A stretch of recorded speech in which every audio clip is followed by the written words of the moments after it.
अपने सिर झुका कर आओ ईश्वर को हम दंडवत करें। वही हमारा है परमेश्वर, हम उसकी है बेड़े। अपने सिर झुका कर आओ ईश्वर को हम दंडवत करें।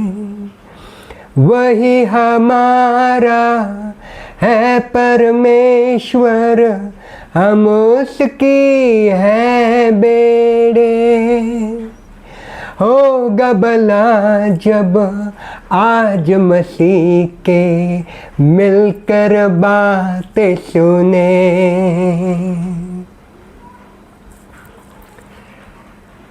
मैं अपेक्षा करता हूँ कि आज आप और मैं जब परमेश्वर की बातें सुनेंगे, हम सिर्फ आनंदित नहीं हो जाएंगे, बल्कि परमेश्वर का आनंद हमारी ताकत होगा।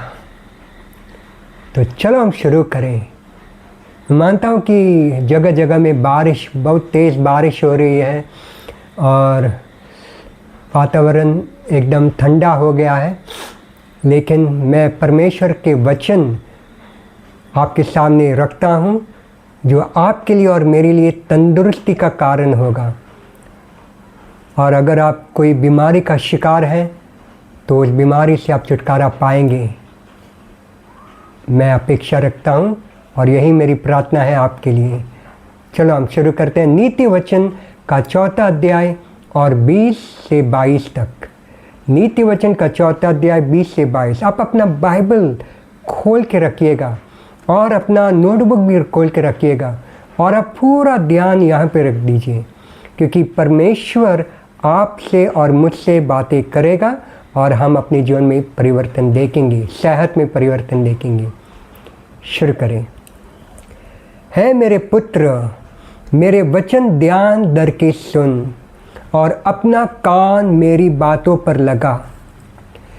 इनको अपनी आंखों की ओट न होने दे, वरन अपने मन में धारण कर, क्योंकि जिनको वे प्राप्त होती है वे उनके जीवित रहने का और उनके सारे शरीर के चंगे रहने का कारण होती है। तो परमेश्वर का वचन जीवित करता है और परमेश्वर का वचन और उनकी बातें जो बाइबल के वचन है हमारे शरीर के लिए एक औषध की तरह काम करता है। वाह! चलो हम सीखेंगे। परमेश्वर की इच्छा हमारी पूर्ण चंगाई और तंदुरुस्ती है। आप लिख लीजिएगा और आप अपना रिस्पॉन्स भी देख सकते हैं कमेंट सेक्शन में कि परमेश्वर की इच्छा क्या है। हमारी पूर्ण चंगाई और तंदुरुस्ती।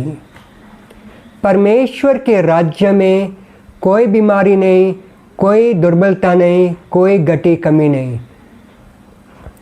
तो उसके राज्य में जो है, यीशु मसीह ने बोला तुम इस रीति से प्रार्थना करो, आपका राज्य जैसा स्वर्ग में है इस पृथ्वी पर आ जाए।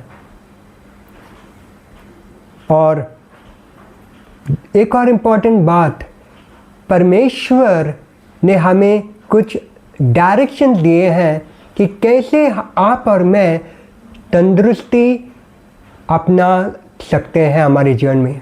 हमको बीमारी में रहने की ज़रूरत नहीं।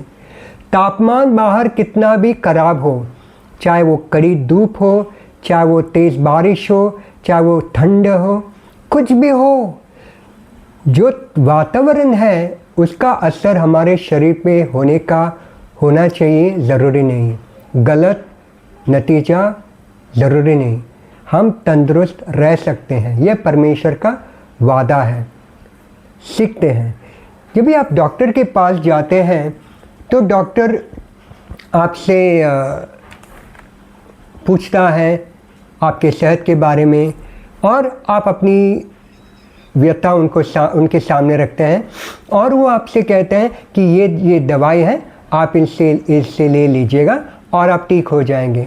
तो इतना भरोसा एक डॉक्टर के ऊपर, हम दवाई लेते हैं और हम वापस घर पे आते हैं और आप दवाई को आप टेबल के ऊपर नहीं रखते हैं, बल्कि आप उस दवाई को लेकर अपने मुंह में लेकर पानी के द्वारा उसको हजम करते हैं और आप विश्वास करते हैं कि वो दवाई अपना काम कर रहा है।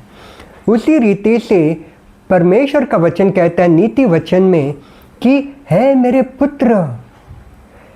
पुत्र मेरे वचनों की ओर ध्यान धर के सुन। इससे हम क्या सीखते हैं कि पहला कदम है तंदुरुस्ती के लिए, चंगाई के लिए हमारे शरीर में या हमारे रिश्तेदारों के शरीर में। पहला स्टेप क्या है कि परमेश्वर के वचन को प्रथम स्थान देना होगा। बाकी सारी बातों को हमें अनदेखा करना होगा। लोग क्या कहते हैं, मेडिकल साइंस क्या कह रहा है, सोशल मीडिया, गूगल क्या कह रहा है, आज AI क्या बता रहा है, उसको आपको अनसुनी करनी होगी उन बातों को। और परमेश्वर का वचन क्या कहता है उसके ऊपर आपका पूरा मन आपको और मुझे फोकस करना होगा। वो पहला प्रथम बात है। एक उदाहरण के तौर पे, जब आप किसी से मिलने जा रहे हैं तो रास्ते में आपका एक मित्र आपको मिल गया, तो आप उनको हेलो बोलना चाहते हैं, लेकिन वो बोलते हेलो हेलो, लेकिन मैं आपसे बातें नहीं कर पाऊँगा क्योंकि मुझे एक अपॉइंटमेंट में पहुँचना है। इसका यह मतलब नहीं कि वो आपका अपमान कर रहा है, वो आपको बता रहा है कि उनके लिए प्राथमिकता क्या है, मेन क्या है, उनका वो अपॉइंटमेंट। उसी रीति से जब हम सेहत के बारे में बातें कर रहे हैं, तंदुरुस्ती के बारे में, परमेश्वर की ओर से आप चंगाई चाहते हैं, तो पहला कदम क्या है, परमेश्वर के वचन को प्रथम स्थान देना, पहला स्थान देना और पूरा फोकस परमेश्वर के वचन की ओर, न कि ये अधूरा मन परमेश्वर के वचन के ऊपर है और दूसरा बाकी बातों के ऊपर है। नहीं, पूरा फोकस परमेश्वर के वचन के ऊपर। और हम देखते हैं कि क्योंकि मत्ती का 4 अध्याय और 4 वचन क्या कहता है। यीशु की यह बातें हैं जो हम सुनते हैं, मनुष्य केवल रोटी से नहीं, ये लिखा है व्यवस्था विवरण में, और यीशु उन वचनों को लेकर कहते हैं लिखा है। वो किससे बोल रहे? शैतान से बातें कर रहे, और वो हमसे भी बातें कर रहा है अभी, कि मनुष्य केवल रोटी से नहीं, भोजन से नहीं, परंतु हर एक वचन से जो परमेश्वर के मुख से निकलता है जीवित रहेगा। इसका मतलब परमेश्वर का वचन में जीवन है। बाद में यूहन्ना का 6वां अध्याय और 63वां वचन क्या कहता है? जो आत्मा तो जीवनदायक है, परमेश्वर की आत्मा जीवनदायक है। जो बातें मैंने तुमसे कही हैं वे आत्मा है और जीवन भी है। मतलब यीशु कहते हैं कि उनकी बातें जीवन है और जीवन प्रदान करता है। और बाद में आप देखते हैं कि प्रेरितों का पुस्तक में 5वां अध्याय और 20 वचन स्वर्गदूत प्रेरितों को कह रहा है, यूहन्ना और पतरस को कह रहा है कि जाओ इस जीवन की सब बातों को लोगों को सुनाओ। ये जीवन की बातें क्यों सुनाने का लोगों को? ताकि जब आप जीवन की बातें सुनेंगे तो जीवन आपके अंदर काम करेगा और आपके शरीर के लिए तंदुरुस्ती का कारण होगा। दूसरा स्टेप क्या है? प्रभु का वचन क्या कह रहा है कि मेरे वचनों की ओर अपना कान मेरी बातों पर लगा। अपना कान मेरी बातों के पर लगाने का मतलब क्या है? नम्रता। जब परमेश्वर बोल रहा है कान लगाओ मेरे वचनों के ऊपर, तो हम नम्रता दिखा रहे हैं। अगर परमेश्वर का वचन हमारे जीवन में एक औषध का काम करना है, दवाई का काम करना है, तंदुरुस्ती का कारण बनना है हमारे जीवन में, तो एकमात्र रास्ता यही है कि हम नम्रता से, आदर के साथ, एक पूरे जिम्मेदारी के साथ, एक प्रार्थना पूर्वक और एक अध्ययन करते हुए, मनन करते हुए परमेश्वर के वचनों की प्रति हम आ जाएं। हम निरादर के साथ नहीं कर सकते। एक हल्के रीति से आप परमेश्वर का वचन पढ़ के आप अपना जीवन का परिवर्तन नहीं दे सकते। ये बहुत महत्वपूर्ण है। मैं क्या बोलना चाहता हूँ कि आप और मैं, अगर परमेश्वर का वचन हमारे जीवन में लाभदायक होना है, तो हमें एक निरंतर, लगातार नम्रता, आदर, प्रार्थना पूर्वक अध्ययन और मनन के साथ परमेश्वर के वचनों को अपने अंदर लेना है, पूरा ध्यान देना है। दूसरा स्टेप क्या है कि परमेश्वर के वचनों की ओर कान लगाओ। कान लगाने का मतलब क्या है? क्यों? जब हम परमेश्वर के वचनों के ऊपर कान लगाते हैं, रोमियो का 10वां अध्याय और 17वां वचन कहता है, विश्वास उत्पन्न होता है। विश्वास कैसे उत्पन्न होता है? विश्वास सुनने से, लेकिन वहीं पर नहीं रुकी है, और सुनना मसीहा का वचन से उत्पन्न होता है। विश्वास सुनने से, एक बार सुनने से नहीं, बल्कि लगातार बार बार वचन। विश्वास कैसे उत्पन्न होता है? सुनने से, सुनने से, सुनने से, सुनने से, सुनने से। और सुनना या तो मतलब प्रकाशन जब परमेश्वर के वचन से आता है, वो कैसे आता है? सुनना मसीहा के वचन से आता है, मसीहा के वचन से आता है। तो ये बहुत महत्वपूर्ण बात है। और किन बातों के ऊपर हमें मन लगाना है? परमेश्वर के वचन के ऊपर कान लगाना है। एक और बात, भजन संहिता 119 और 130 वचन, भजन संहिता 119 और 130 वचन क्या कहता है? तेरी बातों के खुलने से प्रकाश होता है। जब परमेश्वर का वचन हमारे अंदर प्रवेश करता है, कैसे प्रवेश करता है? पहला, सुनने से। कहते हैं ना, दुकान खुला है, ये 2 कान खुला होना चाहिए, और वचनों को निरंतर, लगातार उसको सुनने के द्वारा जब वो हम सुनते हैं तो प्रकाशन आ जाता है। और वो प्रकाशन का मतलब क्या है? विश्वास उत्पन्न हो जाता है। और विश्वास के द्वारा ही हम परमेश्वर के हर एक आशीष को प्राप्त कर सकते हैं। जैसे पौलुस गलती के 3 अध्याय में वो कहते हैं, तुमने परमेश्वर के आत्मा को और परमेश्वर के चमत्कार के कामों को कैसे तुमने अपने जीवन में पा लिया? विश्वास के सुनने से। विश्वास के सुनने से, न कि अपने अच्छे कामों के द्वारा, बल्कि विश्वास के सुनने से हम परमेश्वर के हर एक लाभ जो उनके वचन से आता है हम प्राप्त कर सकते हैं। और फिर नीति वचन का 4 अध्याय और 22 वचन क्या कहता है कि जब हम इन वचनों की ओर हम ध्यान देंगे और ये वचन हम प्राप्त करेंगे, तो ये वचन हमारे लिए जीवन लाता है, जीवन का कारण होता है। ये हमें जीवित रहने का और उनके सारे शरीर के चंगे रहने का कारण होती है। सिर से पांव तक आप चंगा हो सकते हैं परमेश्वर के वचन के द्वारा। और फिर पढ़ते हैं कि बीमारियों के विषय में परमेश्वर क्या कहते हैं। यह बहुत महत्वपूर्ण है कि आपके शरीर में अगर आप बीमारी का चिन्ह देख रहे हैं, तो परमेश्वर का वचन क्या कहता है? परमेश्वर का वचन स्वयं परमेश्वर बोल रहा है हमसे। तो क्या कहता है? मत्ती का 8वां अध्याय और 17वां वचन, स्वयं उसी ने, मसीह यीशु ने उसने आप हमारी दुर्बलताओं को ले लिया और हमारी बीमारियों को उठा लिया।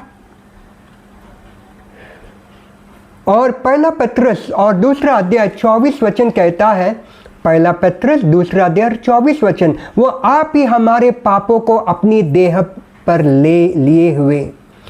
क्या आप विश्वास करते हैं यीशु मसीह ने आपके पापों को अपने देह पर ले लिया है? आप कमेंट सेक्शन में आप डाल दीजिए हाँ या ना। और अगर उन्होंने हमारे पापों को अपने देह में ले लिया है, उसके बदले में उन्होंने हमें क्या दिया है? हमें क्षमा, पापों की क्षमा उन्होंने हमें दान दिया है। तो हमें क्या करना है? लेने की आवश्यकता है। हम कैसे लेते हैं? धन्यवाद के साथ। और जिस शरीर ने हमारे पापों को ले लिया, उसी शरीर ने हमारी बीमारियों को भी अपने शरीर में उठा लिया। जो यशायाह का 53वां अध्याय और 4था वचन कहता है, 3, 4 और 10वां वचन भी कहता है कि हमारी बीमारियों को उन्होंने उठा लिया अपने देह में, यीशु ने, और हमारे दुखों को उन्होंने सह लिया। और यही परमेश्वर की इच्छा थी कि हमारी बीमारियों को, हमारे दुर्बलताओं को, हमारे पापों को, हमारे कुकर्म को उन्होंने अपने पुत्र यीशु के ऊपर लाद दिया। हमने पाप किया, लेकिन हमारा पाप का दंड यीशु ने ले लिया। और बीमारी और दुख पाप का दंड है जो यीशु ने लिया है। ये बहुत ही महत्वपूर्ण वचन आपको, हमको ध्यान दर के सुनना है, कान लगाना है नम्रता से। लेकिन आपके मन में ये हलचल होगी कि ये कैसे हो सकता है कि एक वचन सुनने से, ये बाइबल का वचन सुनने से आदमी ठीक हो सकता है। ये तो ऐसी बात हुई कि एक आदमी वो देख रहा है कि काला चमड़ी का गाय वो हरी घास खाता है और बाद में वो सफ़ेद दूध देता है, और वो दूध से दही बनता है, और दही और बाद में चीज़ भी बनता है, घी भी बनता है, अनेक प्रकार। लेकिन हम समझने की कोशिश नहीं करते कैसे होता है, लेकिन हम उसका लाभ उठाते हैं। हम दूध भी पीते हैं, हम घी का भी मज़ा उठाते हैं, हम चीज़ भी खाते हैं। इतना अच्छी बात। तो परमेश्वर का वचन विश्वास का वचन है। परमेश्वर की जो भी सुविधाएं हैं, जो भी प्रतिज्ञाएं हैं, हमें विश्वास के द्वारा लेना होगा। आपको उद्धार कैसे, आपको पापों से छुटकारा कैसे मिलता है? विश्वास के वचन सुनने से। तो चंगाई भी आपको और मुझे कैसे मिलता है? विश्वास के वचन सुनने से। इसलिए हम बार बार देखते हैं कि लुक्का का 5वां अध्याय में और 15 वचन, और भीड़ की भीड़ उसकी सुनने के लिए और अपनी बीमारियों से चंगा होने के लिए इकट्ठी हुई। लुक्का का 6वां अध्याय 17 और 18 वचन, उसकी सुनने और बीमारियों से चंगा होने के लिए उसके पास, यीशु के पास अनेक लोग आए। वो जो लहू बहने की बीमारी से जो पीड़ित थी, वो डॉक्टरों से बहुत दुख उठाए उन्होंने, उनके बहुत पैसे खर्च हुए, लेकिन कुछ अच्छा नहीं हुआ उनका। उन्होंने यीशु की चर्चा सुनी और यीशु के पास आई, और वो कहती गई, मैं उसके कपड़े को छू लूँगी तो मैं ठीक हो जाऊँगी। जो चमड़ी का रोग था, सिर से पाँव तक चमड़ी का रोग से बीमार था, जो लुक्का का अध्याय, लुक्का का सुसमाचार कहता है और मत्ती का 8वां अध्याय भी कहता है, वो आकर यीशु के चरणों के ऊपर के पास आया और पूछने लगा, अगर आपकी इच्छा है तो मुझे ठीक कर दे। और यीशु ने बोला, मेरा पूरा इच्छा है तुम्हें ठीक करने का, ठीक हो जा। और वो शुद्ध हो गया। तो परमेश्वर की इच्छा है हमें ठीक करने का। वो भी प्रेरितों का पुस्तक में 10वां अध्याय और 38 वचन कहता है कि कैसे परमेश्वर ने किस रीति से यीशु नाज़री को पवित्र आत्मा और सामर्थ्य से अभिषेक किया। वह भलाई करता और सबको जो शैतान के सताए हुए थे अच्छा करता फिरा, क्योंकि परमेश्वर उसके साथ था। इतनी अच्छी बातें प्रभु हमसे कहता है। तो परमेश्वर का जो औषध है, परमेश्वर का जो मेडिसिन है, वो हर एक सुविधाएं लाएगा हमारे लिए। और बाद में तीसरा वो स्टेप क्या है? पहला स्टेप क्या है? हे मेरे पुत्र, मेरे वचन ध्यान धर के सुन और अपना कान मेरी बातों पर लगा, और इनको अपनी आंखों की ओट न होने दे।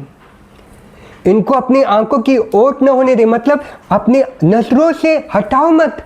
इन वचनों को तुम्हारी आंखों के सामने सदा रख। कौन सी वचन?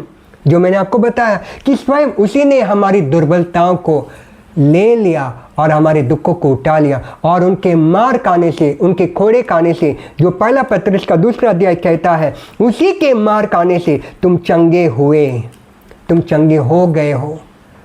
अगर उन्होंने हमारी बीमारी को, दुर्बलता को ले लिया है, तो जो आप अनुभव करें आपके शरीर में, वो सिर्फ चिन्ह है।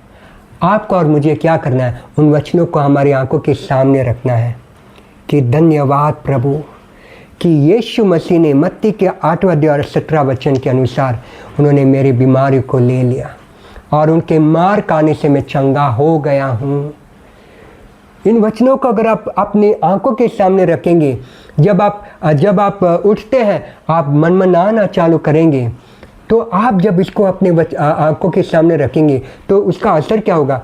वो आपके हृदय में समा जाएगा, आपके मन में उतर जाएगा। देखो क्या लिखा है, इनको अपनी आंखों की ओट न होने दे, वरन अपने मन में धारण कर।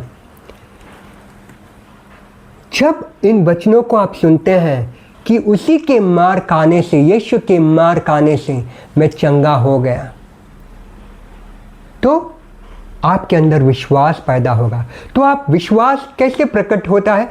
आनंद, एक आनंद के साथ। लेकिन ये वचन सुनने के बाद आप मायूसी में हैं, आप निराशापन में, आप डिप्रेशन में हैं, इसका मतलब है कि वचन आपके आंखों के सामने से निकल गया है और आप संसार की बातों के ऊपर आप ध्यान दे रहे हैं, आप डॉक्टर की बातों के ऊपर आप ध्यान दे रहे हैं, आप आपके शरीर की ओर आप ध्यान दे रहे हैं।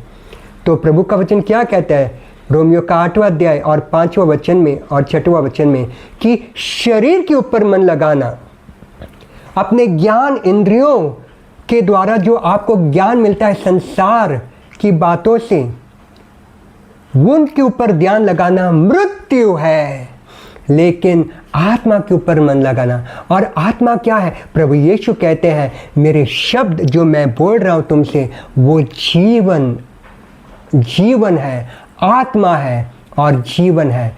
और वो जो हम आत्मा के ऊपर मन लगाएंगे, परमेश्वर के वचन के ऊपर हम मन लगाएंगे, तो जीवन और शांति हम अनुभव करेंगे।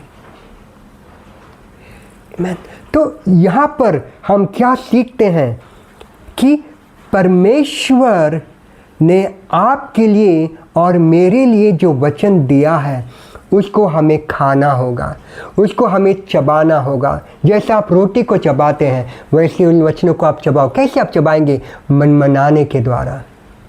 धन्यवाद प्रभु कि आपने मेरी बीमारियों को उठा लिया है। धन्यवाद प्रभु जो मैं अनुभव कर रहा हूँ मेरे शरीर में वो झूठी चिन्ह है। आपने सह लिया है, मुझे सहने की ज़रूरत नहीं। आपने उठा लिया है, मुझे बीमारी और दुख उठाने की ज़रूरत नहीं।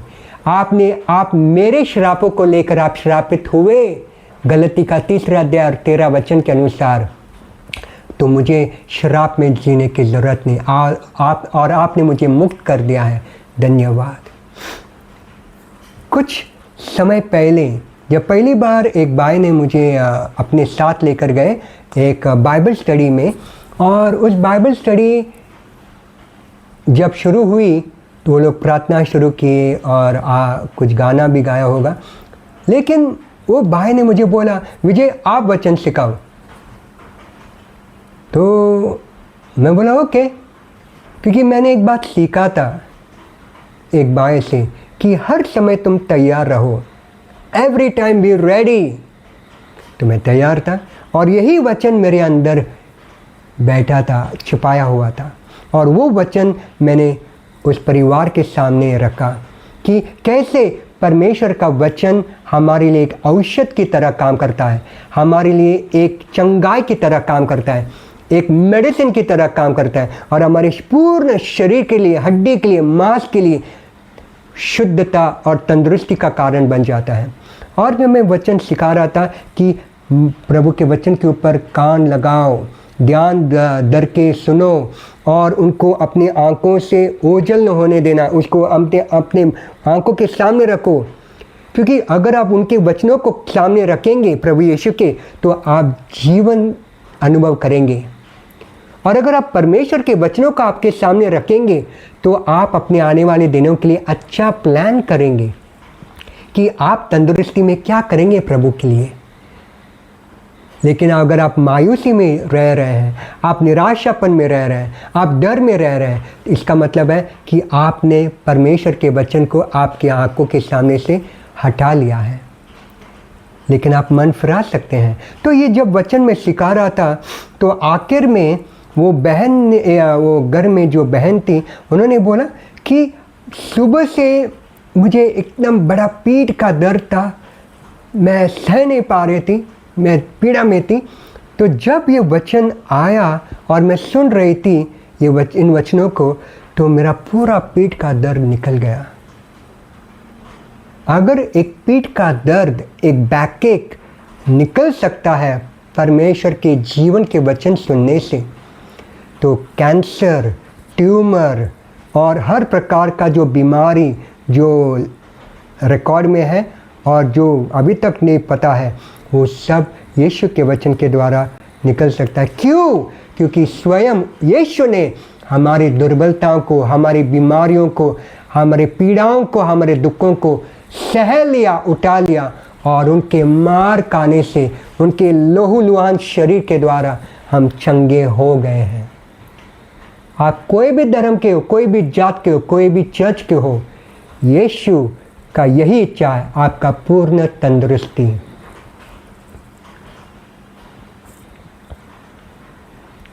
मैं मांगता हूँ यीशु के नाम से, मैं आज्ञा देता हूँ यीशु के नाम से। यीशु आपने बोला है मेरे नाम से मांगो मैं कर दूंगा वो। तो यीशु के नाम से मैं डिमांड करता हूँ कि जो बीमारी आपको पकड़ के रखा है, आपके सिर को, आपके शरीर को, आपके लंग्स को, फेफड़ों को, आपके किडनी को, आपके लिवर को, आपके हृदय को, या जो भी शरीर का अंग है, यीशु के नाम से दुष्ट आत्मा, जो बीमारी का आत्मा है, जो निकल जाए तुम्हारे अंदर में से। हर एक मृत्यु का जो आत्मा है निकल जाए तुम्हारे शरीर में से, और पुनरुत्थान की आत्मा तुम्हारे शरीर में आ जाए। यीशु के नाम से मैंने घोषणा किया और वैसा ही हो रहा है अभी इसी वक्त। आमीन। आप लिख लेना कमेंट सेक्शन में कि आपने क्या अनुभव किया है, क्योंकि मैं मानता हूँ प्रभु का सामर्थ्य वचन आपके शरीर में कार्य कर रहा है। और आप इसको सब्सक्राइब करें इस चैनल को, और इस वचन को आप शेयर करो, इस वीडियो को आप शेयर करो, लोग चंगाई पाएंगे। ये परमेश्वर का वचन है, प्रतिज्ञा है। God bless you. Thank you.